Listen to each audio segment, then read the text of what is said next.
Recorded. All right, so want to welcome everyone. Today we have Dr. Mia here to give us her talk about Van Gogh, which I don't know if you realize this. I named it Waiting on Van Gogh since so many of us, a bunch of us are planning to go to the Beyond Van Gogh exhibit next weekend. So we're still waiting for him. I am going to turn things over to you, and we'll assume you want to kind of leave Q&A for the end. That might be easier. You can always chat in, Paul. If you've got questions, you can throw them in the chat, and we can go from there. Sorry. I think there was a delay. Go ahead, you finish, and then I'll go. Okay. Just if you want, or would you prefer that he like raised his hand or something, and if anybody's got questions during? No, go ahead. I prefer to start with the Q&A because I've got two little props here, and that'll get us started in what we understand and what he was really doing. Okay. Sometimes when we look at, so everybody that's on, go ahead and ask your questions as you have them. And I'd like to start with what your questions are, because most of the time we think we know about Van Gogh. Most people have seen him to some degree, or his work, or at least heard of his name, but they never seem to understand there were times in which there was a lot of accusations for mental illness, when really it was more spiritual issues going on.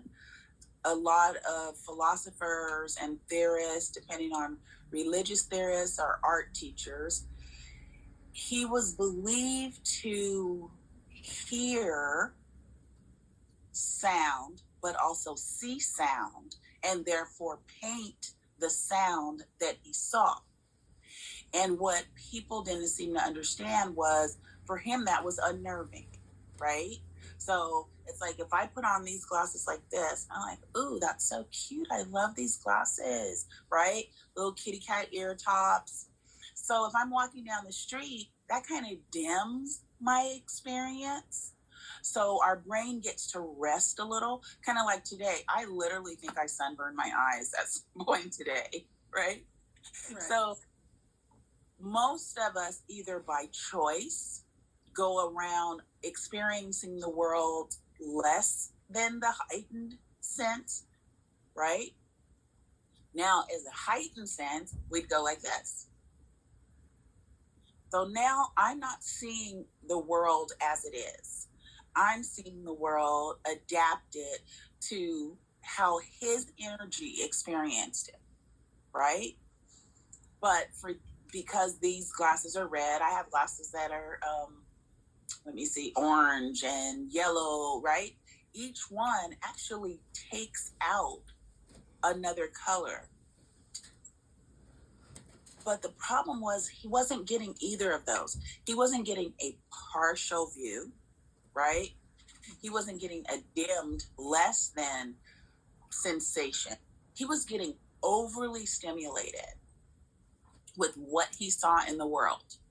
So imagine if you were seeing the world simulation as the energy that it is, and you're walking. I know I used to teach people in meditation, and let's use somebody else's exercise first.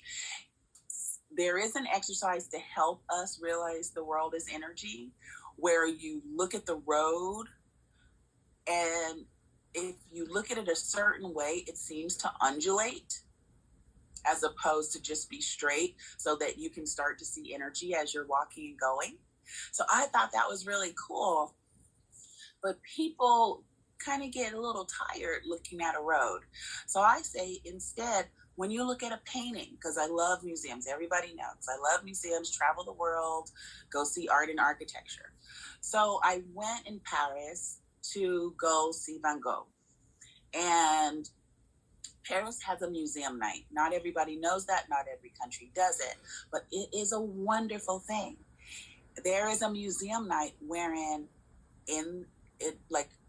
at night, all the museums that are normally closed at that time are open. And it's a way for people who live in a certain country to go and experience one another while they're experiencing art, as opposed to who's off of work in the midday, or tourists, or people who don't work or retired or whatever reason are the only people, and it's more sparse because it's also free. So now we don't have social class determining who gets to see his work. We don't have work schedules, right? Because the wealthy and the poor have work schedules. Maybe they a little bit more permissions or control over who has what. But when it comes down to it, he didn't get an enhanced view, like a corrective view. He got a driving himself crazy view of the world, and then spent some time painting it from like not a sanatorium, but like a crazy house where they know you just need to rest because they think you've been overwhelmed. So they don't think you're criminally insane. They don't think that you're hopelessly insane. And at that time, spirituality, like there were accepted spiritual reasons that they would consider you to be also insane, right? So now we don't always count that, but they would think of things, energetics, energetic intrusion, energetic pollution, as reasons. And so they would try to bring the person back to normal. What we see and celebrate about Van Gogh or Van Gogh, depending on who you're talking to, is that we celebrate his spiritual difference. And he couldn't control it, and he didn't like it. So imagine if you could see and hear the energy of nature. So we'll just go with nature, because a lot of people see and hear, got to put the spectacles down. A lot of people see and hear the energy, but when you're standing in front of that painting, I want you now, like as a doctor who specializes in the brain, I specialize in the energetic, the biological, the conscious, the subconscious, the physiological, and the trauma brain. Until I develop that as a system, each one is a different field, a different set of degrees, a different amount of study. Like I tried to think, if I told you how many books to study, just not for me to then use my soul, my energy to go and see how it worked together. So just imagine you've got 8 juggling balls or 8 plates in the air, just trying to make those work together to say, how is this brain processing, right? Usually you got one person looking at the biology. Oh, something's wrong with the brain. They're looking at the physiology, the chemicals off, right? They're looking at the trauma. Oh, they're locked into a moment like PTSD. When they look at the spirituality of the brain, let's see if we can get the mind monkeys to calm down, right? So I tell people, when you're dealing with mind monkeys, give them juggling balls, because they need something to do. Things that have you constantly running, right? Think of them as like a team of monkeys in a barrel. Remember when we were little kids? And give them something to juggle. And what will happen is the subconscious and the conscious will both act together, take over, and give them something to do. So now running you is not something they do. He didn't have that, right? He didn't have that. So what he had was, I'll calm down. They say that I'm crazy, and then I'll just like paint what I see, and hopefully someone helps me. And what it became is the treasures that we experience, right? I know that I've even like designed textiles, including his work. But when you're standing in a museum and you look at it, I want you to look at it differently. You're not looking at mental illness. You're not looking at a shaky hand. You're not looking at someone saying, wouldn't it be cool if I changed it to look like this? You're literally looking at a soul who painted what they saw. Okay? So when you're standing there, have your brain process the fact that this is not a modern artist. And I don't mean current time. I mean modern art in style. It is an impressionistic, historical figure showing you energetically what he's seeing while trying at the same time to make it stop. Okay? So the way that I look at it when I look at the different parts of the brain, because if you don't include the energetic brain, think Chinese medicine, right? Think those types of things. The flow of the energy for him was so overwhelming. And at that time, they didn't have anatomy the way that we have it, right?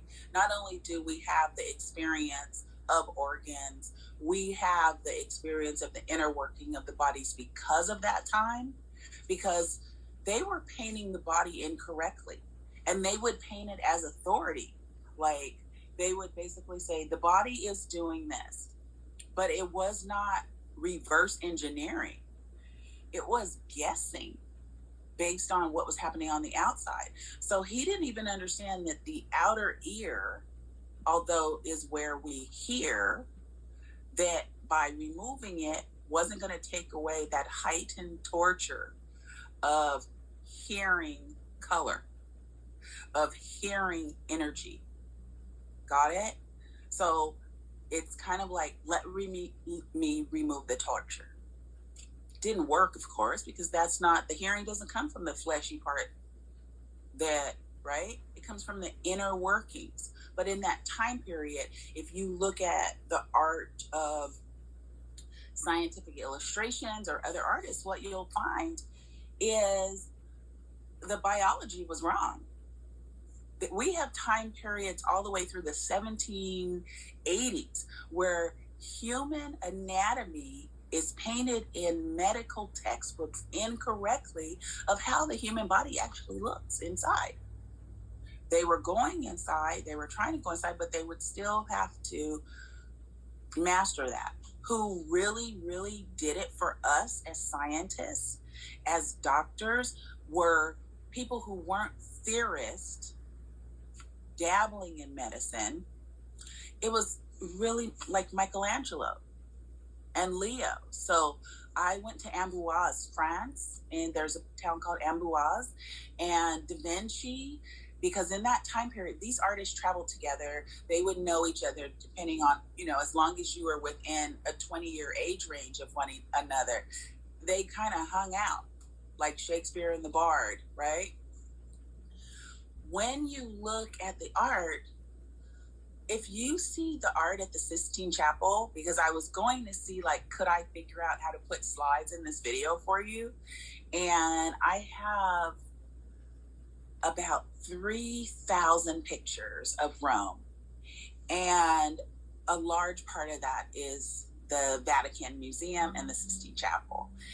When you look, the paintings are better because the understanding of what muscle makes the arm do this, right? As opposed to there's no muscle there. There was an understanding of tendons. There was an understanding of how the body moves.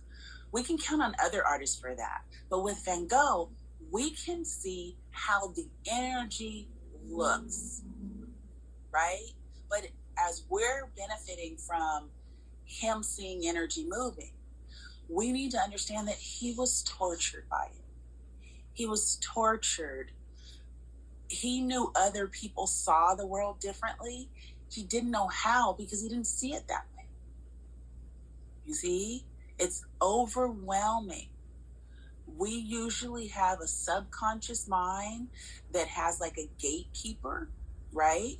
I always say, especially if you're dreaming, because most people don't even understand what a gatekeeper is anymore, because when was the last time you went through somewhere that had a gate, like with a booth and someone there or someone standing on the outside? So it's like, use the Wizard of Oz. When they show up and he's like looking like, oh, can you come in? Nope, you can't come in, right? The subconscious and the dream world has that kind of protector. It's not, that's why I don't like to use gatekeeper, because we have so many words that the subconscious attaches to our own filters The gatekeeper doesn't just keep things out to keep you out if you're not VIP on the list. The gatekeeper for dreams on the subconscious level has to do with keeping out the things we can't not handle. We can't handle knowing certain things at certain times. It's too much for us. So the subconscious really will just snatch it, like maybe like a trauma memory. The subconscious will snatch it and pull it away from you and bury it really, really deep. People think the conscious mind does that. No, the conscious mind is like seeing the outer ear, thinking that's your source of hearing. The outer ear is literally a funnel. Unfortunately, once they understood that by the 17, 18, and 1900s, if you had a hearing problem, there was like a big cornucopia and they'd have you put it in to assist you with your funnel, right? But we've come a long way, because once you get assisted with your funnel, then we learn like, oh no, it's not the changing of this. It's not the changing of the shape of the funnel. It's the changing of the inner ear. So we need to send signals. That's why hearing aids have a battery, because there's electricity, because we're adjusting the energy. We don't have hearing aids to turn hearing down. Okay?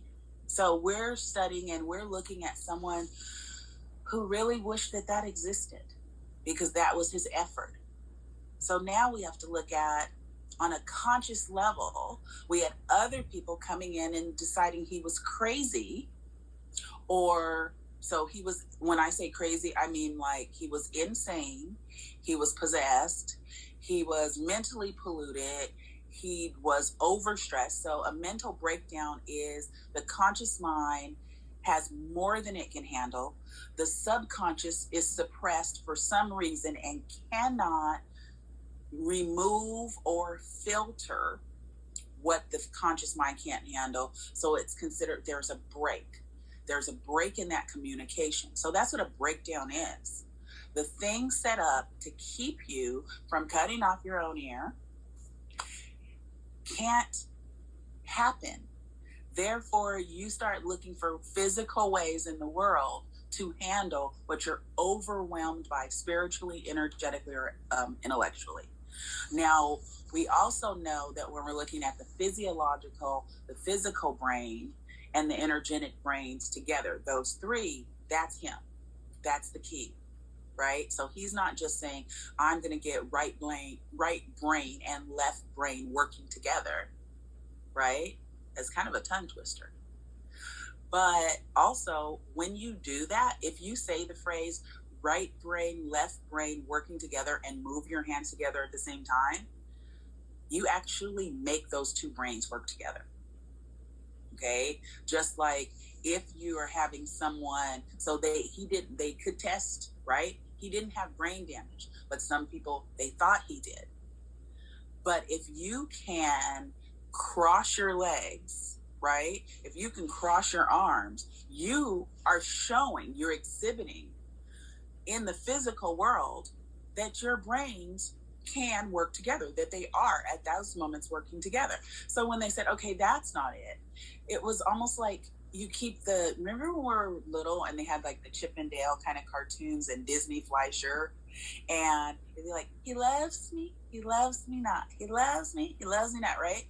With the brain, you had them coming up with these theories just flying off the handle. Oh, it could be this. And then they go, no, it's not. It could be this. No, it's not. And what we're left with is what he was left with.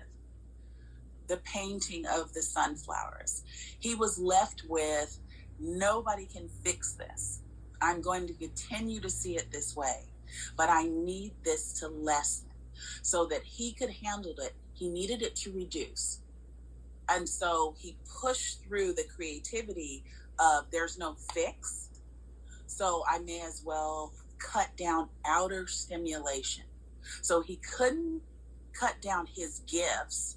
He couldn't cut down the perspective and what his brain and soul were doing working together, which is why we say spiritual brain, right?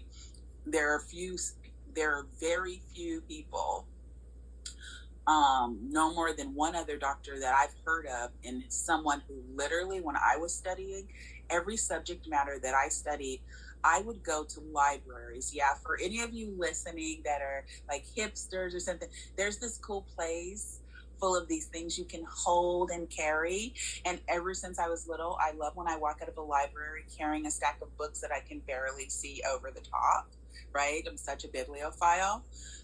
In those days when I was studying and trying to figure out why we couldn't heal the brain, why things didn't seem like the physical body, and I was like, phantom limb, right? Where somebody loses a limb and the body doesn't understand it's gone, so they still feel the pain for something that's not there. It was like at conference, there's a conference we have for doctors who specialize in the brain. It's neuroscientists and other types of the brain, right? Surgeons, all kinds of people. I was like, no, it's energy. And they're like, what? And I said, okay, so I'll do a class on it. I'll do a lecture. But when it comes down to it, you'll be able to help all the vets when you realize it's not their imagination. It's not memory because it used to be there. It's literally energetics. The subconscious doesn't know the part's gone because the subconscious doesn't know the part's gone. The subconscious knows what it feels like when you bump that part. So it just sends you all the energetic sensations you would normally get. So what he had to do was say, I'm going to sit in this room where it is quiet. There's no horse-drawn carriages I have to avoid getting run over. There's no, right? So that he could say, I'm going to focus with my gift. My gift is something I can't change. I don't know why I have it. So I'm going to cut down the amount of outer world experiences I have. Notice how he doesn't paint tons of people, right? Because he needs to reduce the amount of stimulation, because his brain, just like brain power and IQ, most people don't know that IQ doesn't determine how smart you are. Like how little kids like, oh, that means you're extra smart or you know everything. It's like, no, it means the person's brain processes possibilities, opportunities, and conclusions that include the bank of everything. So when I studied this, it couldn't even just be the books I could carry out so happily. I used to sit in libraries and pull books until I had 8 or 9 piles of books taller than I sat. And then I would just sit and read them all. That is IQ level. So, you know, a lot of people, I'm a 99. For those of you who don't know, and what that means is my IQ level is so high that we're the 1% of the 2%.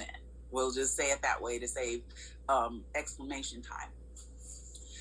What that means is all those books, those 10 stacks, that's at least 100 books before I would leave that library on that and be studying a specific subject, trying to put together the system so we could use it for health and healing. I realized that I synthesized that, but each thing is a file that's separate, okay? And I can handle seeing it. And when I say it, it's not an illogical conclusion.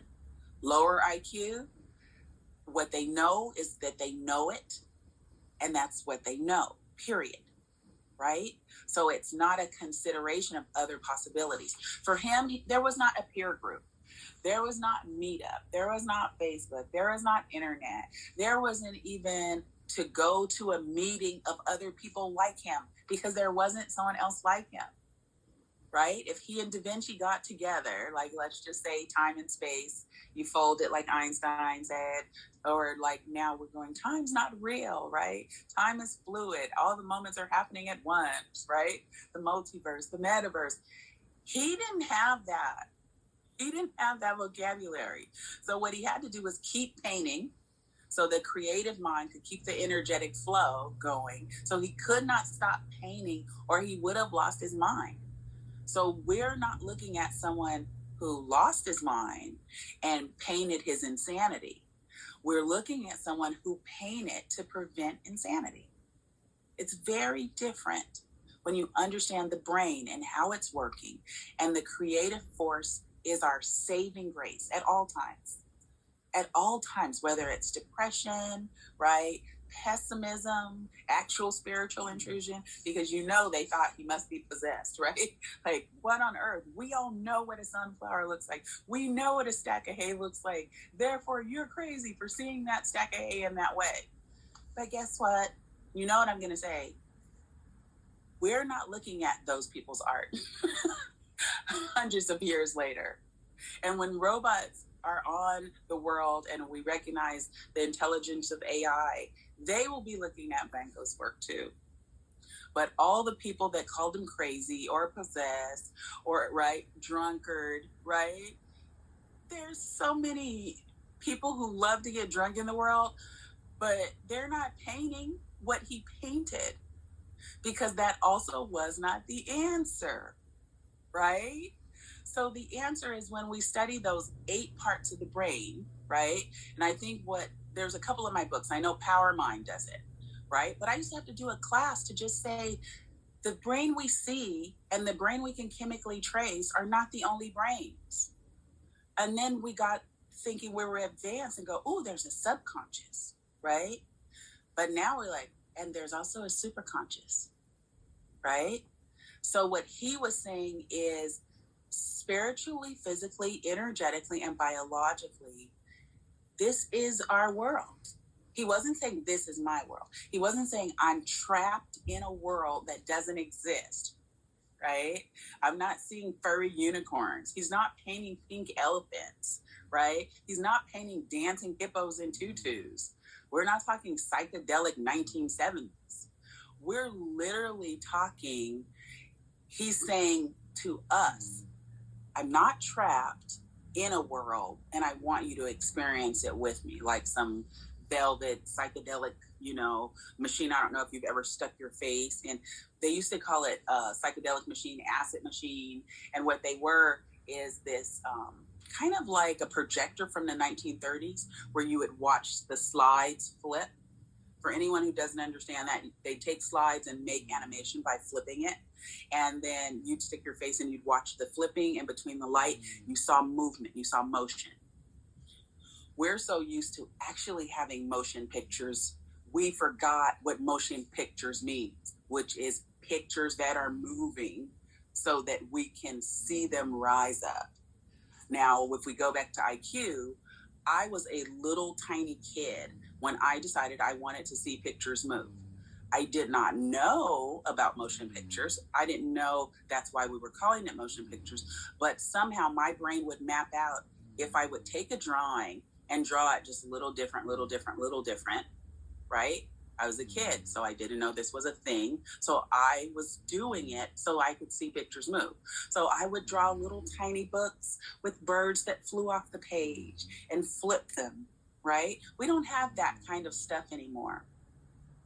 But when you do this and you stick your face in that projector and it's flipping, that's what he was doing, was saying, if we look at the energetics, we don't need to make it 3D. I'm going to show you that everything's vibrating.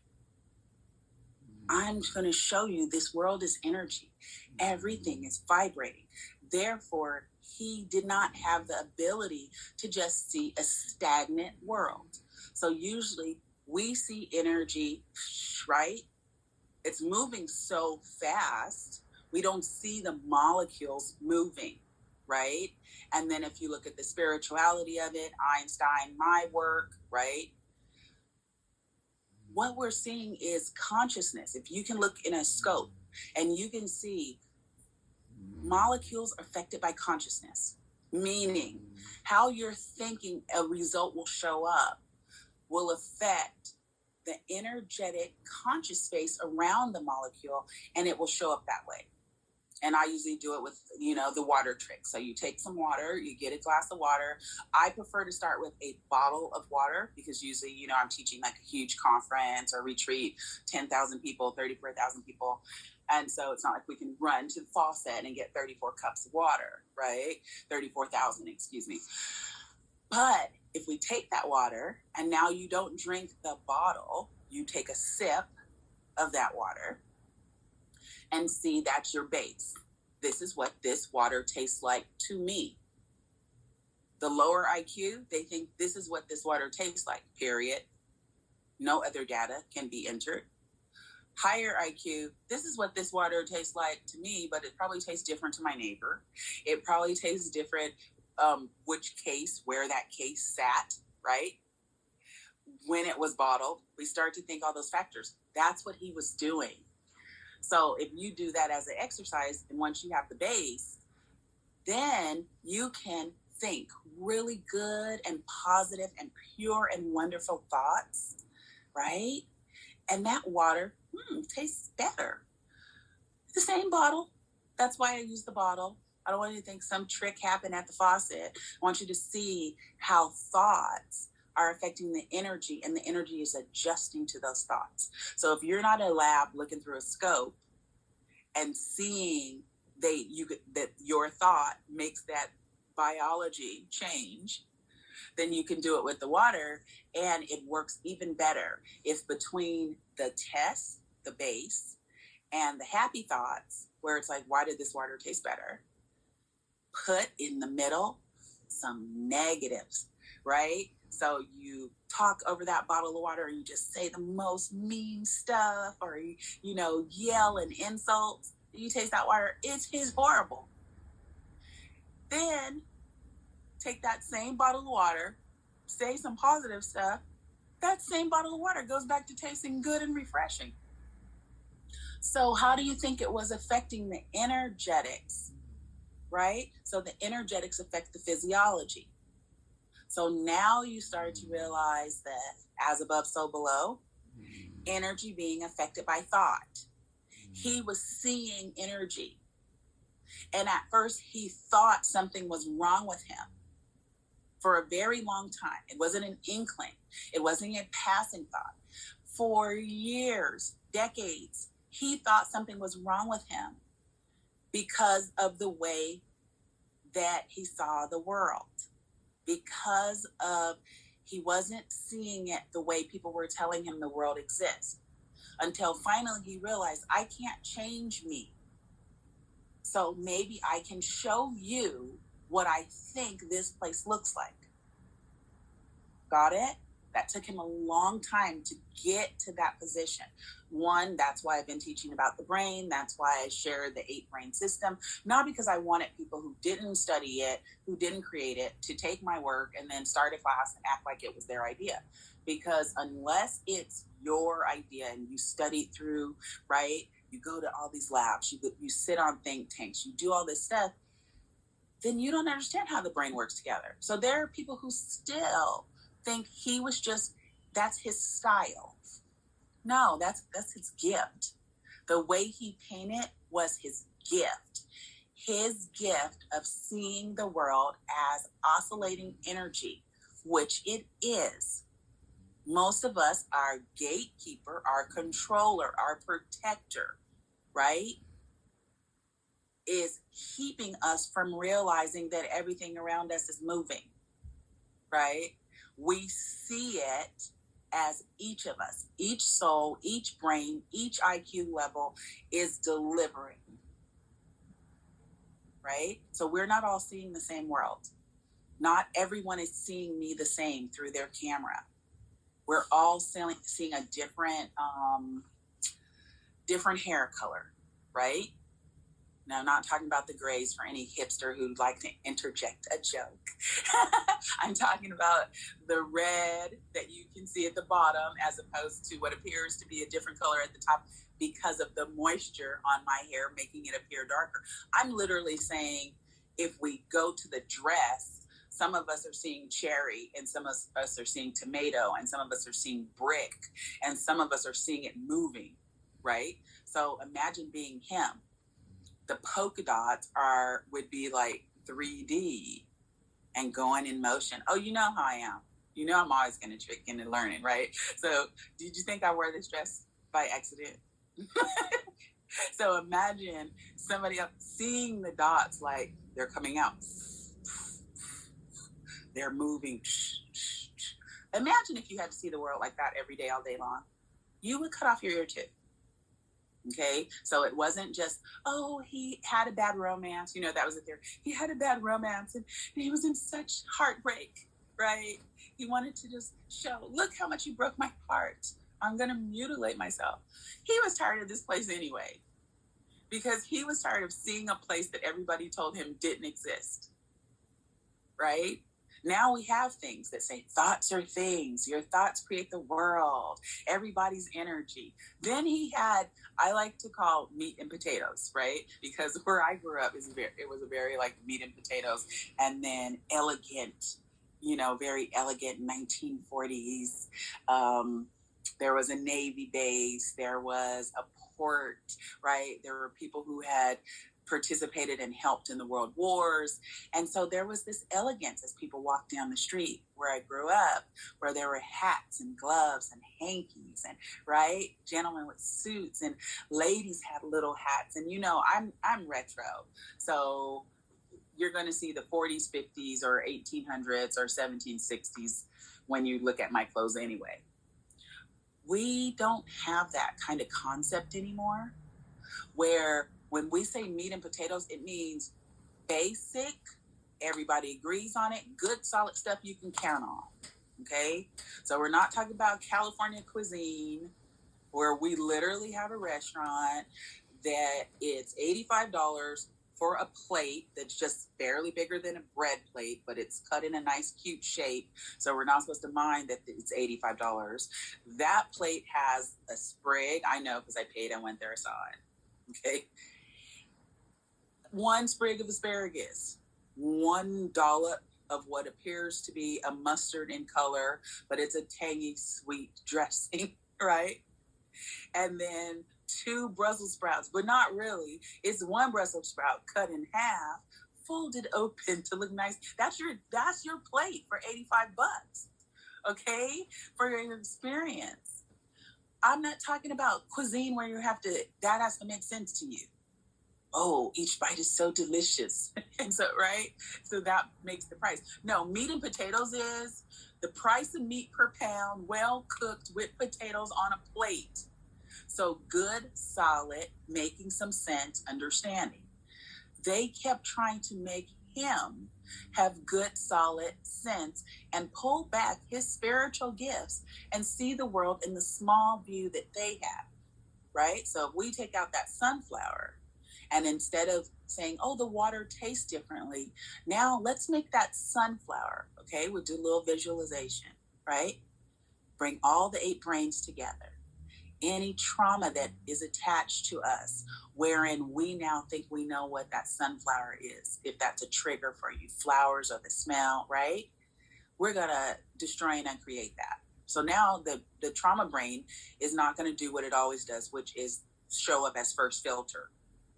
We just destroyed that. So that doesn't even get to be a part of our world or participate anymore, right? So now let's look at the sunflower again and realize we're all seeing a different sunflower. It's not a matter of bouncing that sunflower up and down. It's a matter of saying the petals look different to each of us. The color looks different to each of us. And then be Van Gogh and go paint it.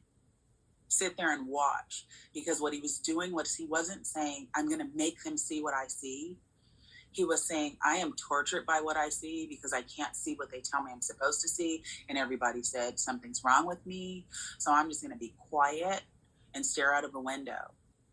And they realized that in the time where they thought, keep him quiet, put him, right? So that's what it used to be. A sanatorium was put you somewhere quiet so you can pull yourself back together, because you must be split in pieces because you don't see the world like the rest of us see it. They knew he needed a window. He knew he needed to stop trying to see the world they saw and show us what he saw and enjoy that he saw it, because he couldn't stop seeing it. And luckily for us, now that's fabric and prints and paintings, and I use it for brain games, right? But when we look at it that way, we can also then see the 8 parts of the brain. We can see the trauma. Of course he was insane because something was driving him insane. Plus, people were driving him insane, trying to tell his brain what it was processing is so incorrect that they were willing to say, sit down, take this super long time out, and you don't get to come out of timeout until you see what we see. Okay? So when we take out judgment, now everybody's sunflower, and please don't steal my idea. But what if we had a painting where everybody drew their sunflower that they see and then put it and made one painting of all those different sunflowers? That's the world. That's literally the world, the physical world. We all see a different existence. We all think the world is the place we see. And we're side by side with someone else seeing a completely different world. So what I enjoy about things like Paris Museum Night, or when I travel, or even when I'm home, walking through a museum is one of my favorite places in the world. I like it better than most people like walking in nature or a forest or anything like that. I enjoy walking through a museum so I can see all those worlds that each artist made.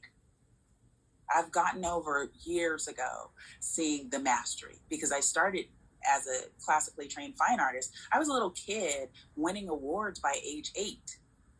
Therefore, I studied the masters, and I studied the masters again. And I believe you should study the masters every year. But as you walk, it's kind of like Lear. You will learn something different every time you see the same artist, the master artist, every time you see the same painting. Because as soul, you're different. As consciousness, you're different. But thanks to Van Gogh, we know so is the world. You didn't just change. The energetics of the world changes in every moment, in every day as we interact with it. So that's why Lear's always different. You can stand in front of the same painting. And if you do that for yourself, it helps you change, and it helps you realize the world changes. So I want to know if anybody has any questions before I go into color palette, which is what I was going to talk about next, just briefly. If we're not out of time, I don't have a timekeeper. Normally when I'm on stage, like TV, watch the red dot. With this, there's no red dot. So I try to give myself a focus. And there's nobody flashing up and giving me a card warning of time. So we'll no timekeeper. Here's my question after hearing what you're saying about Van Gogh, because honestly, I really don't know a lot about him. But it sounds like he might have actually had something that now we can, I think it's called synesthesia, where they see like sounds as colors or numbers as colors, and or even beyond, like now how we understand autism spectrums and things like that, where we have a world understanding the brain better. If he would have lived now, he probably wouldn't have had the artistic legacy that he now, because we would understand what's going on in his brain, and he wouldn't have to throw that art out to get us to see his brain. Okay, so then I would say, so let's go all the way through to the cherry on top and pretend like I have like the perfect Coca-Cola, perfect milkshake, right? Could we have diagnosed that and have that term if he hadn't existed prior? If he didn't exist and have those paintings, and for us to understand. So yes, now we have named what he had. But would we understand that that was a thing to have had he not existed and painted, right? So yes, that's what he had. Yes, but if I just say, oh, he could see sound. People are like, oh, yes, exactly. But now because that existed, we can understand seeing sound as a possibility. Now that we have technology where we can watch. One thing I like, because I love to sing, but only like show tunes and big band, right? And Ella and Sarah and stuff like that, right? And so sometimes I sing to myself, by myself. Like I could sing professionally, but I don't. It's not why I like to sing. So I will tape myself. I will get the phone to see what's going on, right? Somebody was saying they need to step away for a second, but they'll, and so now our phone shows us what sound is looking like. Or sometimes I'm recording a meeting. Like, I'm in a meeting, I need to record it so I can listen to it on a different level. I can listen as a viewer, not a doctor. I can listen as an artist, right? And so between me recording that little snippet to hear how my voice has changed, right? I can see sound because the computer is taught to show me sound moving. When I'm recording a meeting and I have one laptop talking to another laptop and also talking to my cell phone, I can see that their mics are working because it knows to show sound waves. But what we used to do long, long ago when dinosaurs roamed the earth, not literally, but, maybe 50 years ago, 35 years ago, is we'd go into what was called sound chambers, right? And they got really popular in the 1930s. And they pretty much were like cement tunnels, but like for the size of 1 to 10 people. And the top was open and you'd make a sound while you stood at the bottom. And then the sound would go to the top, but we were barely understanding echo at that time. Now we can understand the energetics of sound can be seen. Got it?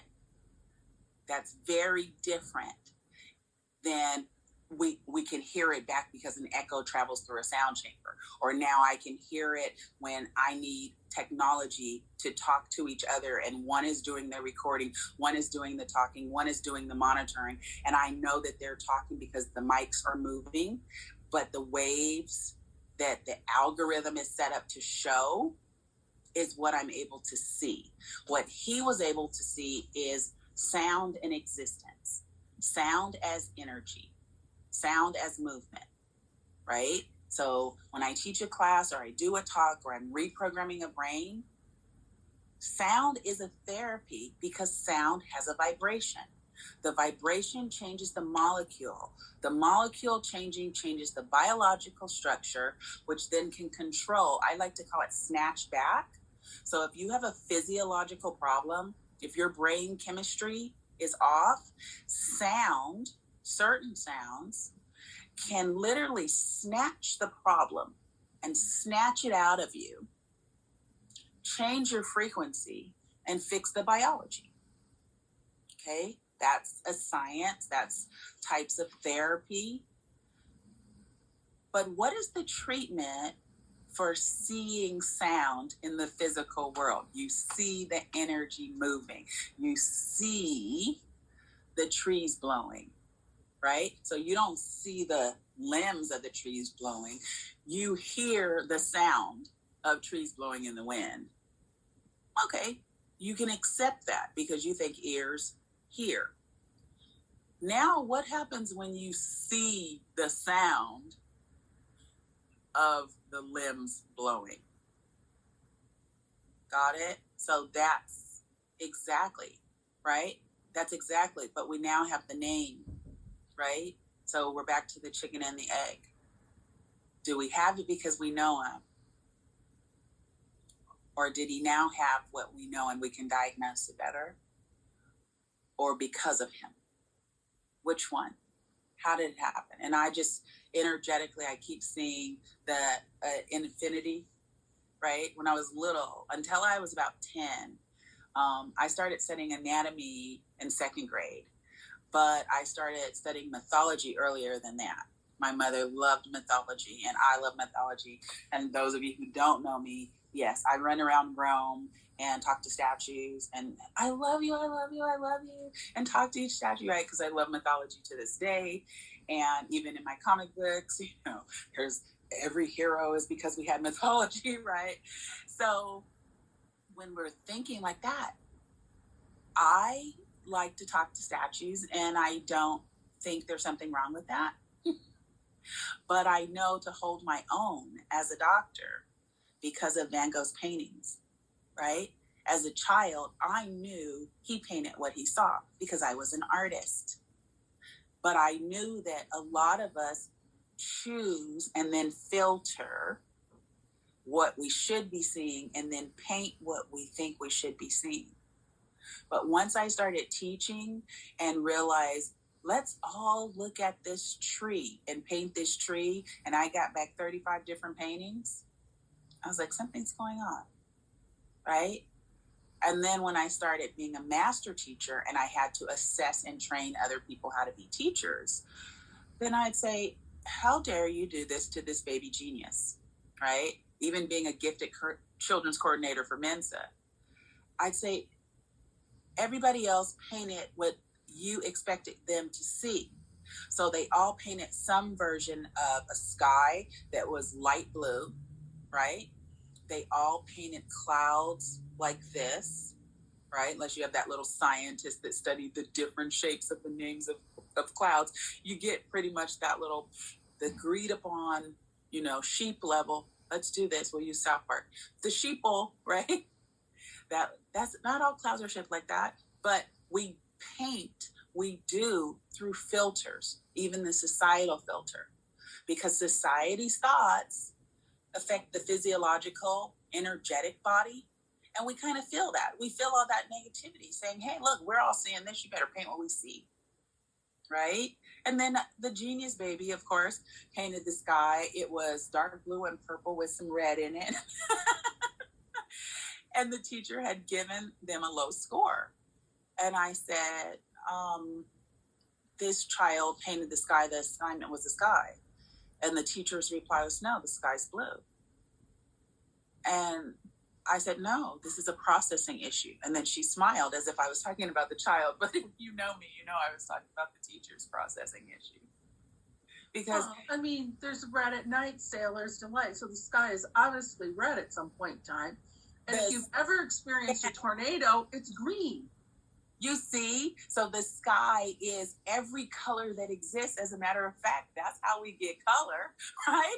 That's how we get every color we have.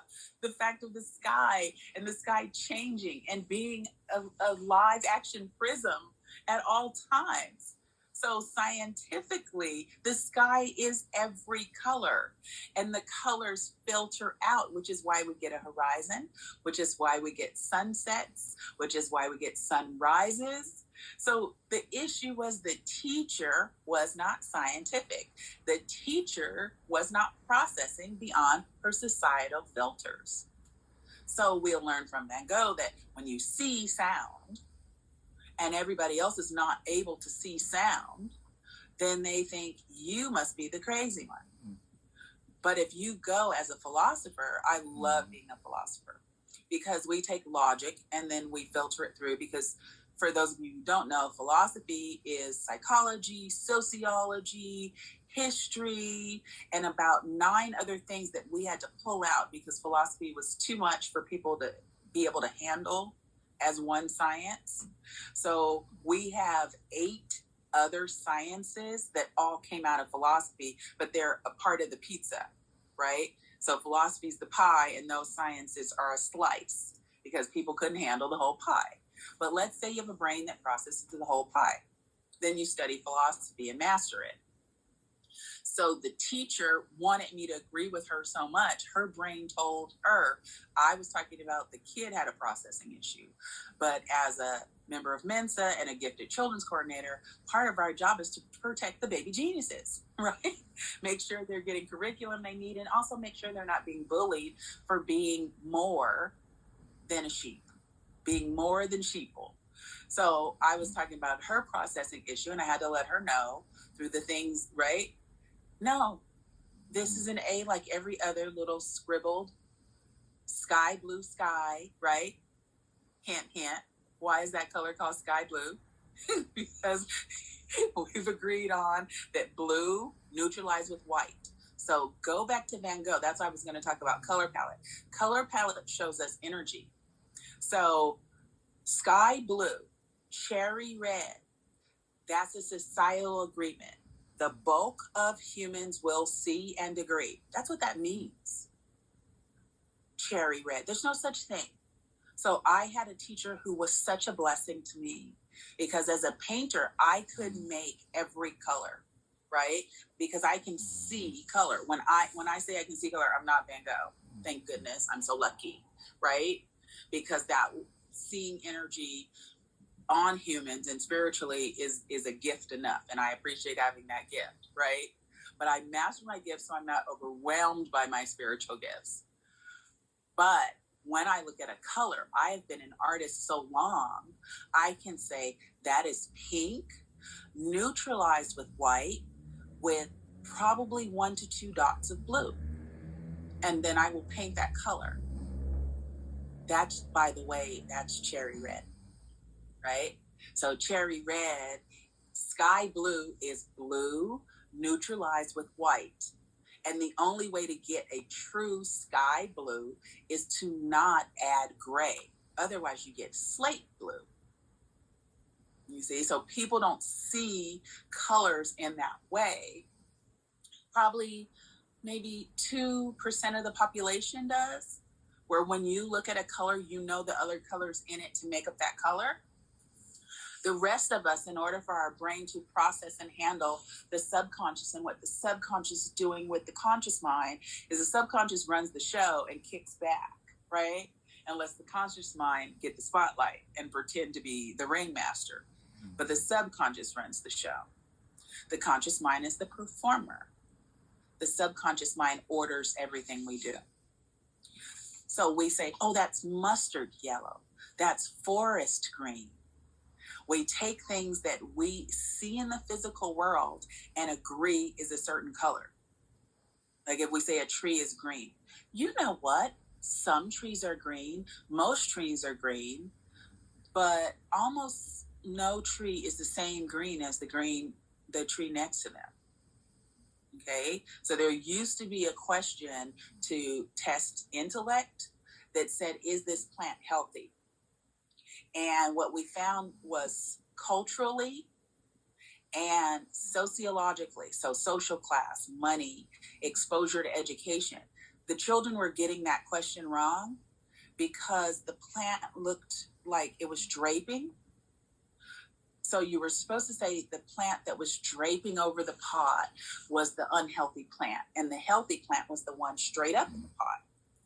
And that way you could test the intellect of that child. Well, by social class, what if you studied botany as an itty bitty like me? Then you know that some plants are supposed to like grow in a trellis. And if you put them in a pot, they grow over the sides because they're trying to find something to climb on. Other times, what if you have a weeping willow? It hangs. It's perfectly healthy, but it's doing the same thing as what we're telling the unhealthy plant. Well, that was doing the same with color. So in the palette, let's use his palette. I'm very Irish when it comes to certain things. Thank my ancestors, right? I love having the palette he used around me because it makes me feel like my heritage is honored, but also appreciated, right? So gold, right? A golden yellow, a goldenrod yellow, which is not every one's cup of tea, right? Then a rust color and a vibrant green that's muted with gray. Okay, that's his color palette. It's a description of the paintings. Yes, you see, but that's also a that I can look across the room and see on my bed, because certain color palettes make us feel a certain way. Got it? And because they energetically do something when they come together as a series of colors, we can then adjust the body for wellness, for healing, so we have sound as a theory, we have sound as a therapy, we have color. What's her name? It's on the ring. It's Mia. Yes? Mia. Mia? Is someone asking me a question? I've heard my name a couple times, like 3 or 4 times. Jim and Barbara have joined the call, and they're talking. Can you guys mute yourself unless you have a question for Dr. Mia? Is that all? Welcome. So we were just talking in this moment, as you were joining, about color theory and color as a therapy. We previously spoke about sound, the palate, the mind, the subconscious mind, the 8 parts of the mind, some brains, some talks, some books. So now you're caught up just in an overview. Please watch again. And if you've been here the whole time, please watch again, because the brain will process more information. The brain will hear a whole different part that you at that moment might need or want energetically or physically or, even spiritually. So when we look at the color palette chosen, the color palette adds comfort to us on levels that other color palettes would not have done. So think of most pop art. Think of comic books. That's a lot of black and white. That's a lot of red and blue, right? Historically. And then we added yellow later to that palette. But that palette doesn't do the same comfort level. This one's almost like clam chowder soup or Caesar salad, right? His palette makes us feel good earth, right? That used to be one of my favorite teas. It's where when we feel certain levels of goodness on the earth, we know the sky is healthy. It's not like gray and stormy and cloudy. Like one time for my clients, I literally went out in the rain and made a video, because you guys know I've started to do social media. But also know that, of course, all the names of my social media is reprogramming. So my username is doing something reprogramming. Like, did you buy a mannequin? That kind of thing. Oops, I stepped in poop. Like that kind of stuff. So his color palette gives us the comfort of it's a sunny day and it's spring or summer, right? Like there's another artist and I love him, and he's like a good person to talk to and hang out with. And when he's in the country, that's what we do. He's a very famous artist, Luke. And so when he walks, the audience follows him. And I always say, oh, they're like, like little duckies. Even though they could walk along the wall, if he walks through the center of the room, they walk through the center of the room. If he curves, they follow the curve, instead of just, because energetically they're being pulled. When we see Van Gogh's work, we are pulled into our highest level of comfort, right? It's the season that's most comfortable to live in, right? It's not so burning hot. It's not freezing cold. It's not a snowy winter, right? It's a palette that uplifts us. So it's a feel-good palette, but it's a feel-good palette because it's the optimal day on earth. And then, like, use that phrase for yourself. Kind of not just an affirmation, but an assurance. What is an optimal day on earth? We all have a different view of that, but it usually also includes the sun. I mean, unless you're like super dark energetically, the sun is something that gives you comfort. And when you're looking at his palette, it's not always the perfect day, but it's a great day in nature, right? And when we look at the palettes and how the palettes affect us energetically, affect our biology, affect our physiology, affect our spiritual mind, calm our subconscious, help even things come up to the surface so they can leave us, right? So we'll do like a pock and pod, say let's destroy it and create the things that aren't allowing us to have a happy conscious mind, and things hidden in our subconscious that come up from this talk or anything we've said, we can let it go now. That's the whole concept of the oop, I stepped in poop. And I keep talking about the poop. You don't want to just leave it on your shoes. Some stuff you let go of it. You don't let go of it and let it keep messing with you. You let go of it so it can no longer mess with you. So I want to know if you guys have any questions, or you want the last thing I was going to talk about, which is tips when you go to museums, so that you can not just only experience the art, but give your soul a gift and experience health and healing, and also little, maybe 1 or 2 exercises you can do while you're there, especially with this specific artist. I really like the ways to experience it. Now, I don't know, have you been to any of the Beyond Van Gogh exhibits that because this is going on throughout the country. It's an immersive, you're not looking at the art, you're like in the art. And so I haven't been, but this is how the universe works. I was going to go when they had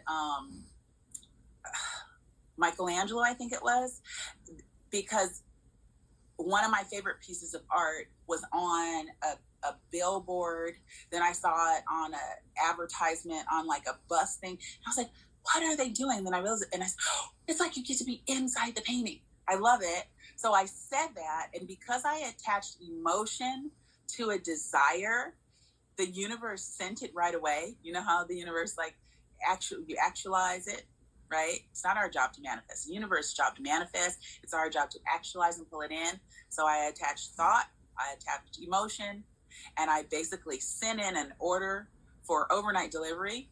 And I met the woman who is the promoter for that show, for all the shows. I went where I was told. I was driving home and somebody said, don't you have to go make enlargements of one of your pieces? And so I was like, okay. And as I walk into the copy place, there's a woman in front of me and she's kicking along this super heavy box. And you know how the universe is. So I was there at the right time. She was there at the right time. We got little nudges. Something told her not to carry the box. She had a little bit of, she was overwhelmed, right? So she's kicking the box and the sound is getting everyone's attention. I look down and read the label, and the outgoing label is for the show. And so I asked her, like, oh, are you going to the show? Why are you mailing us? And she's like, oh, well, I do the promotion for all of them. And right. So I got to talk to her for like 30, 40 minutes about the experience and what it is so that I could understand how they use the technology and the physical world to set up these experiences. And got really excited. But then I tried to go and they were sold out, and I didn't want to like use her card to call her and ask her for that. So I said, I'll wait for the next one. But because of that, I said, so then people not only can have experiences there, right? But also things to take home and do as well. So when you're walking through, it has to do with, don't engage the scientific mind too much. When you're walking through, be a kid in a Van Gogh. Right? So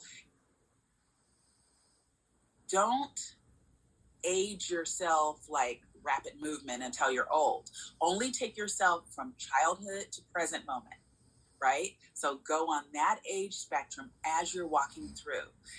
If trauma happened at like 5 or 6 years old, then don't be 5 or 6 years old. Be 8, right? Find a happy moment between the ages of 5 and 8. And that is who you are when you walk through there. Or use Alice in Wonderland. You know, I love using Alice in Wonderland as points for health and healing. So you're Alice, you're walking through Wonderland. What is there for you to experience? Okay, so you know, it's always spiritually healthy to come from the question. What is here that I'm not appreciating, that if I appreciated it, I would have my ultimate joy and get a healing from my past, present, or future? Okay? Think about that phrase that I just put into the 4 of the 8 parts of the brain. The other 4 jump on board. Now your whole brain is engaged. So you're not walking through like, did they do this right? Or what's here? You don't have a pen and paper out. And so the logical mind is taking over, right? What is here for me to experience that is magical and wonderful? See? So you walk through as Alice, you walk through as a child, and you're looking, and then grow up.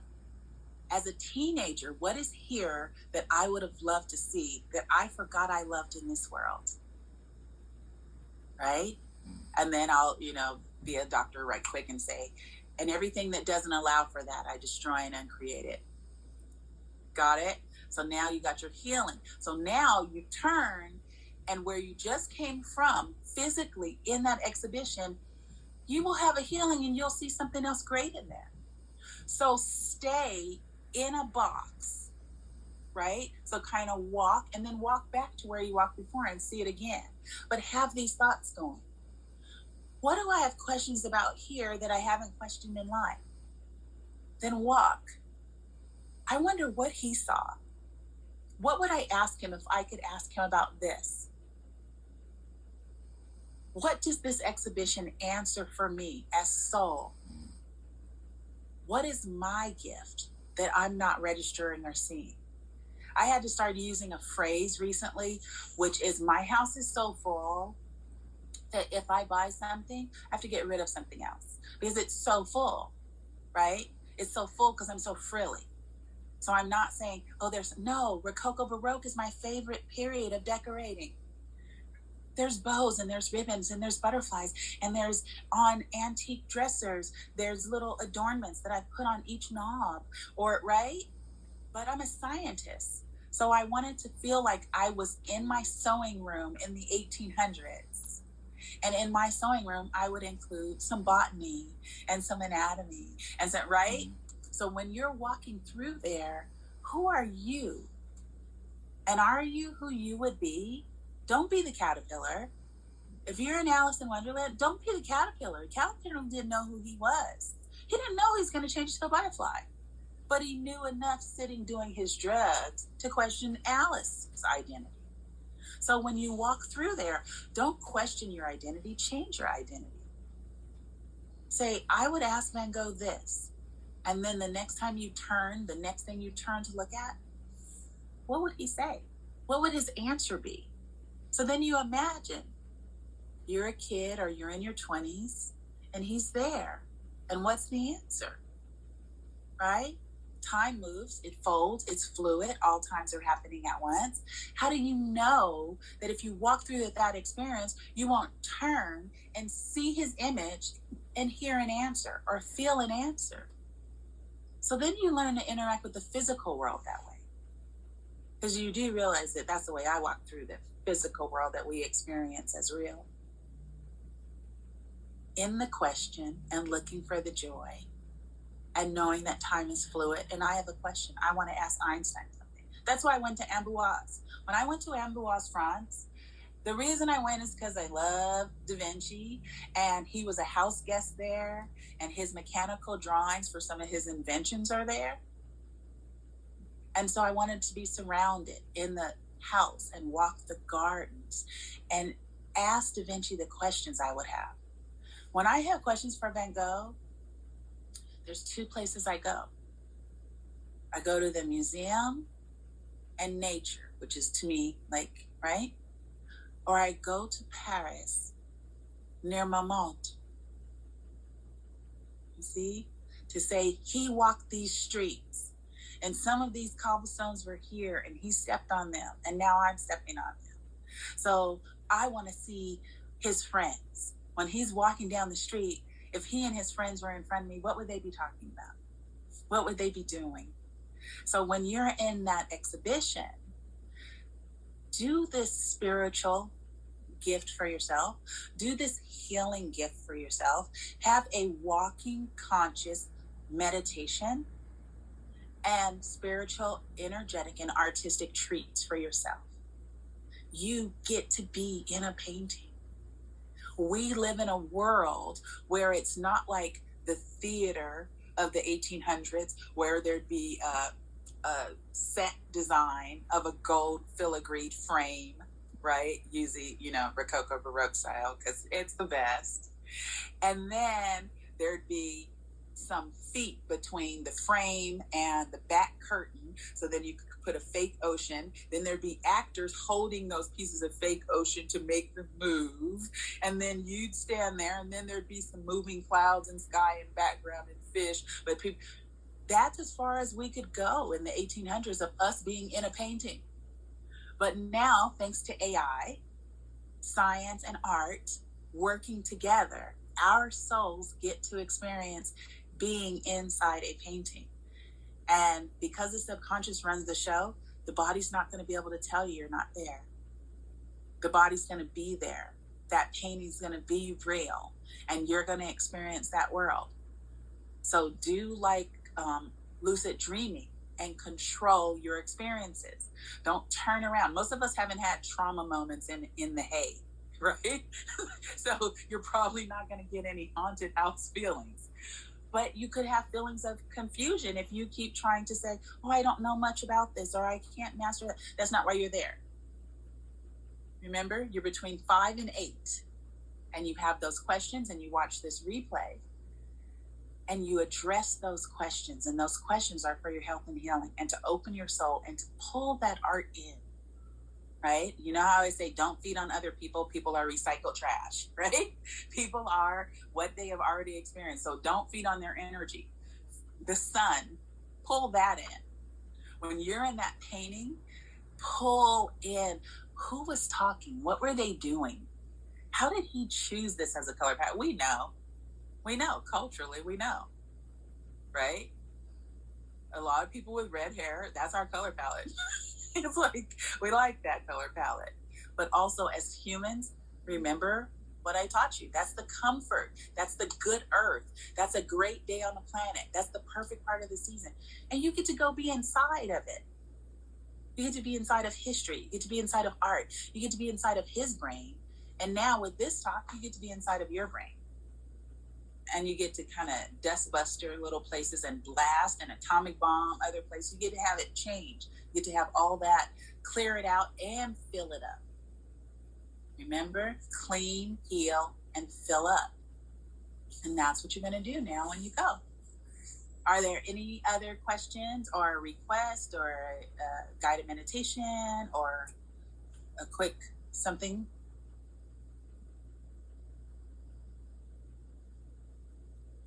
Barbara, you don't have anything? Sounds like you've hit the questions we have right now, and we're way overwhelmed and don't know what to ask. There's so much information there. Okay, Barbara and I are good. Okay, we're good. Yeah, it comes from, it's like the blessings of the 99, because we're like, right? Symphony. Let's get this and this and this and this, and this is how it, right? You don't have to, just absorb it. Just allow it. Drop down the guards and just allow it to just pour in. Just allow it to fill up. Just allow it to, right? Just, wow. That's amazing. You guys are such a gift to me. I am so glad you asked me to do this talk. I'm so glad we did it. It's wonderful. I'm anticipating all your experiences and your health and healing, not just from the talk, but from experiencing the exhibition.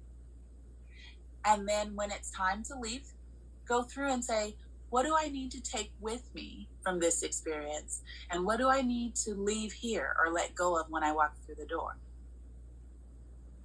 See?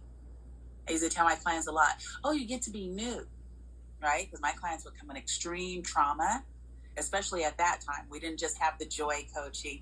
We didn't have the kawaii. Like, you know, we started the new campaign a couple months ago. Kawaii till we die, right?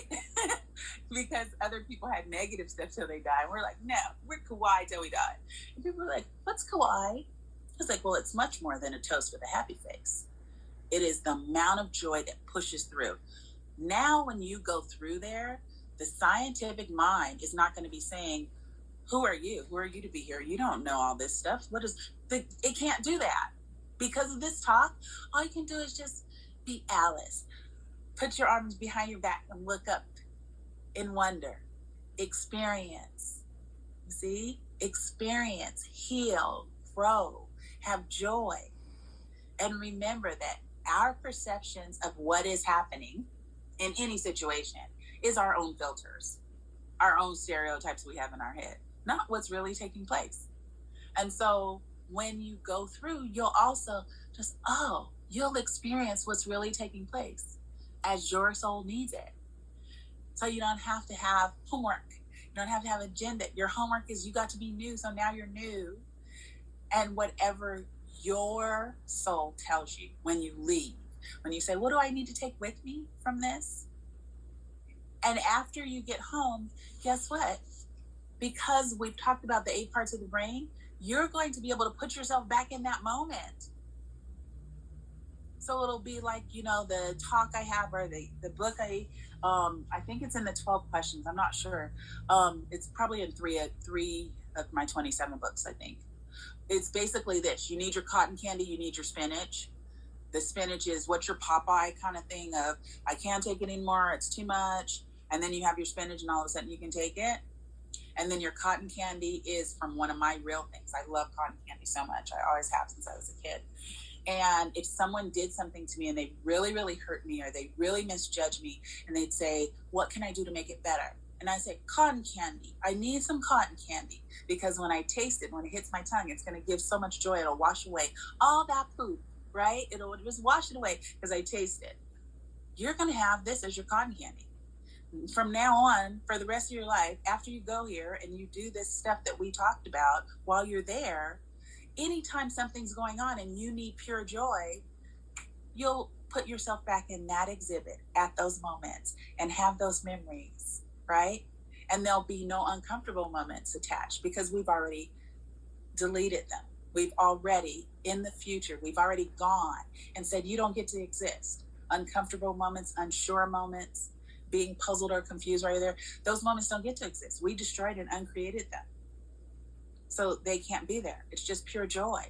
So you'll have cotton candy and some stuff that'll come to your mind when you ask those soul questions that I've given you. You might even get some spinach out of that too. Especially since most of the palate would include spinach. So the brain's going to attach that. The brain's going to take that as a subconscious filter. This gives me strength.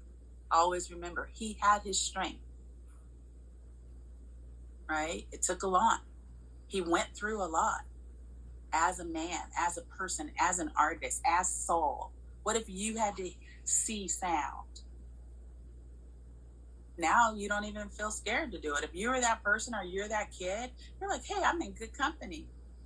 And that's a real thing. So I'm not crazy. And guess what? It's okay to be crazy. Okay, that's the Mad Hatter in Alice. Why do you think it's written? Because everybody has their thing where somebody else would say we're crazy because we're not like them. That's what crazy means, right? When society says crazy, they mean I don't understand it, I haven't experienced it, or I don't see it that way. That's what they're saying. And it used to be, if you're someone who is there to change the world, make it a better place, think outside the box, and to introduce new things to the world so the world can improve. When you say it, they're going to think you're insane because it hasn't happened yet, because it's your soul's job to bring it into the world. So you can't choose not to say it, not to do it, not to experience it, not to bring it forth, because that was your purpose. So ignore the sheep. They don't get a vote. Turn it down, right? Turn down their volume. Turn up the health and healing and the art that you're going to experience. Now it'll be way more than just a walk through to see what happened. It's going to be so just miracle magical. Just wonderful and beautiful and happy and good. And then think of his life. He can feel that, right? That every joyful moment you have validates every struggle he had. And say, thank you for going through that so I can experience this. I'm so grateful and thankful that you existed. And being in a place of gratitude will give you another healing. You know, I tell you, if you can't think of something to be grateful about, I've had hard times, I've had great times, I've had unbelievable miracle times, and I've had unbelievable nightmarish times. But when you go, I'm so grateful and thankful. And some moments you'd be like, I'm so grateful and thankful I have eyelashes. I'm so grateful, right? You can't think of anything and you're on the screen. I can't think of anything. But I'm so grateful and thankful I have cheekbones, right? But when you're walking through this, I'm so grateful and thankful I get to see this, right? I'm so grateful and thankful that I can drink this in and experience this, because we couldn't have done this at another period in time because we didn't know we could do it. Of course we could do it, because everything that exists now existed in the 1300s. We just didn't know how to put it together and use it, right? I think was I 10 or 11 when I figured out, I was like, we're ants in the ant farm. And we just take what's already here and we shove it into a tunnel, and then we get a set of consciousness and a new realization and a new way to work something. And next thing you know, we go from eating horses to riding them. Then we go from riding them to having our cars honor them and be horse powered, although no longer powered by horses. So we get to change our consciousness and grow. So that's what's going to happen while you're there. You're just going to be happy. You're just going to be, 5 to 8 years old, and then make sure you pull yourself through your other ages up through your 20s, right? If you're over 50, then pull yourself up through to the moment that you're in, right? You can skip the 30s. The 30s is when we start to realize we didn't know everything. So it's a time of going, I really thought I knew everything when I was 20. But you'll experience, and then switch and be Alice. If you hit an uncomfortable moment, be Alice. You're just in Wonderland. Just look down, like my talks, like those books. Oops, I stepped in poop. I'm not staying in this moment. I turn around and I see this thing and it makes me think of this. I'm not getting stuck in that moment. I get to live in a painting. So I'm going to experience the joy of that. I'm going to be in this painting. And by the way, Van Gogh, I've got some questions for you. I'm so grateful and thankful that I'm here, and thank you for answering them. Thank you for healing my soul. See? And go to museums as often as you can. Okay. Okay. Thank you, Mia. We've got to go. Wonderful. Thank you so much. Bye-bye. Bye, guys. Have a great life. All right. Well, thank you for the presentation, Mia. I really think for me especially, that's going to be very helpful for experiencing and enjoying the exhibit next weekend. Just go in as a child and act as if I know nothing about Van Gogh, which isn't that big of a reach for me, but Well, more than most scholars. From this time, you got some science, religion, mathematics. We didn't get into the symmetry of his work, but it's exquisite. right.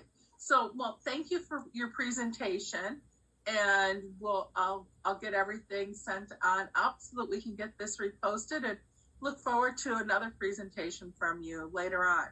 I'll be happy to. Thank you so much for having me. Thank you for asking, and just let me know what you need, and I'll be there for the next one. All right, great. Thank you. Thank you. You're welcome. Bye. Bye. That was the worst day of my life. Never had that feeling before.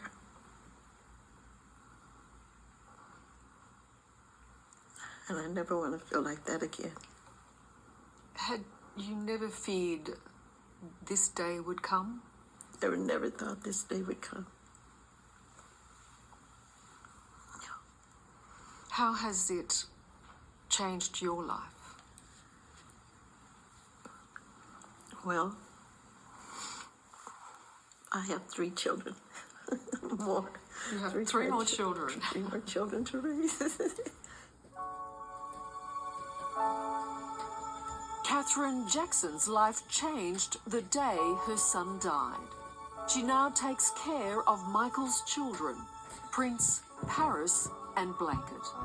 At 83, it is the last thing she expected to be doing.